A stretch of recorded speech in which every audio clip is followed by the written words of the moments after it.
ಕಂಡುಬರುವುದು ತುಂಬ ಶುಭ ಲಕ್ಷಣ. ಹಸು ಸಮಸ್ತ ಕಾಮನೆಗಳ ಪೂರ್ತಿಯಾಗುವ ಸಂಭವದ ಸಂಕೇತ ನೀಡುತ್ತದೆ. ಒಂದು ವೇಳೆ ಸ್ವಪ್ನದಲ್ಲಿ ಶ್ವೇತವರ್ಣದ ಹಸು ಕಂಡರೆ ಬೆಳ್ಳಿ, ಸಕ್ಕರೆ ಮತ್ತು ಅನ್ಯ ವ್ಯಾಪಾರದಲ್ಲಿ ಲಾಭವಾಗುತ್ತದೆ. ಒಂದು ವೇಳೆ ಸ್ವಪ್ನದಲ್ಲಿ ಹಸುವಿನ ಹಾಲು ಕರೆಯುವುದು ಕಂಡುಬಂದರೆ ಇದು ಸಮಸ್ತ ಪ್ರಕಾರದ ಕಾಮನೆಗಳ ಸಿದ್ಧಿಯ ಲಕ್ಷಣವಾಗುತ್ತದೆ. ಒಂದು ವೇಳೆ ಹಸು ತನ್ನ ಕರುವನ್ನು ಮುದ್ದಿಸುವುದು ಕಂಡುಬಂದರೆ ಸಂತಾನ ಸುಖ ಪ್ರಾಪ್ತಿಯಾಗುತ್ತದೆ.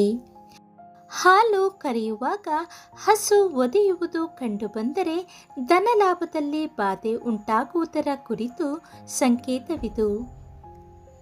ಸ್ನೇಹಿತರೆ, ಈ ಮಾಹಿತಿ ನಿಮಗೆ ಇಷ್ಟವಾದಲ್ಲಿ ಲೈಕ್ ಮಾಡಿ, ಶೇರ್ ಮಾಡಿ ಹಾಗೂ ಸಬ್ಸ್ಕ್ರೈಬ್ ಮಾಡಿ.